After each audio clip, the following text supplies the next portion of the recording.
Ako nga pala si Mark, dating guro sa Pilipinas at ngayon ay isa ng healthcare worker dito sa Canada. So today is Friday, so mamimili ako ngayon ng aking supply para sa isang buwan. So kasama ko ngayon si Ate Shelo. So bali nandito na ako sa bahay ng aking kaibigan si Ate Shelo.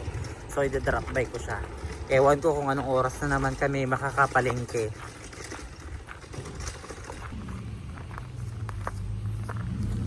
So andyan na po yung taxi namin. So nauna akong pumunta sa Walmart kasi meron akong kailangang bayaran. Then pagkatapos nan dumiretso na ako sa No Frills. Bale, nauna nang pumunta si Ate Shelo dito sa No Frills. So hindi ako masyadong nakakuha ng mga video dito sa loob ng No Frills kasi medyo nahiya pa tayo at saka baka mamaya masyado kasing maselan yung mga ibang Canadians, ayaw nila nang nabi-video. So usually kakaunti lang yung nag-video ko. So mga ilan-ilan lang. So halos inabot din kami ng magdadalawang oras dito sa loob ng No Frills kasi hindi kami makapili-pili kung ano yung mga bibilhin namin. So ako talaga ang binili ko lang is manok, ground beef. So dito hinihintay na namin yung taxi na susundo sa amin. So bali maghahati kami ni Ate Shelo ng bayad sa taxi. So $11 lang siya. So since iba yung bababaan ko, nagdagdag sila ng $2. So bali $13 yung bayad namin. Mainit siya pero malamig yung hangin niya kaya naka-jacket ako dyan. Parang ang konti ng pinamili namin pero abot na yun sa hundreds lalo na kay Ate Shelo. So sa akin kasi ang medyo nagpamahal is yung mga damit. So yun guys, bale heto yung mga pinamili ko. So meron tayong ice cube trays, $2 siya. Syempre yung aking loaf bread. So every time na may work ako, ito lang yung pang merienda ko. Aside from sa kape.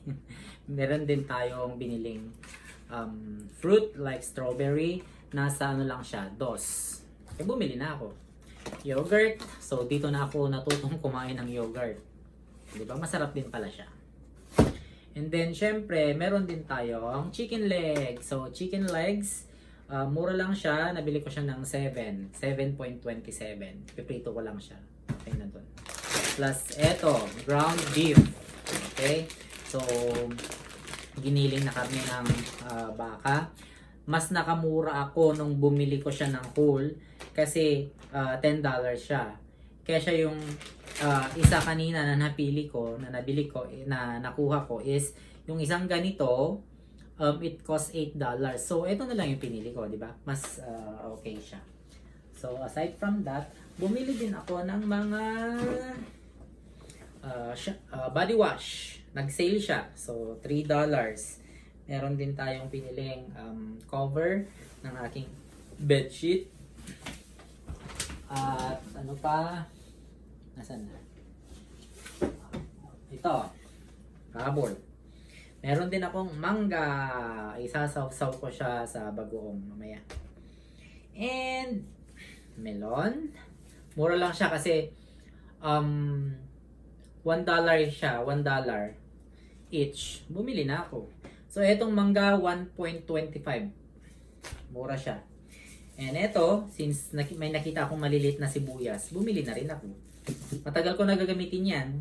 Kasi hindi naman ako madalas na nagigisa. Puro, pag yung mga inuulam ko is boiled lang siya.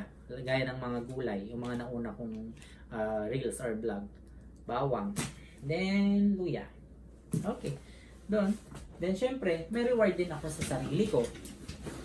Yan, bumili lang din ako ng aking polo shirt. Diba? Nag-sale siya. So, alam nyo naman, dito sa Canada, saka lang talaga ako bumibili pag sale. Pag sale siya. So, ang regular price niya is $20. So, nabili ko lang siya ng 11. Diba? Almost half. Yun. So, yun lang. Okay. That's all for my today's video, guys. I hope you like it. And thank you for watching. Paalam!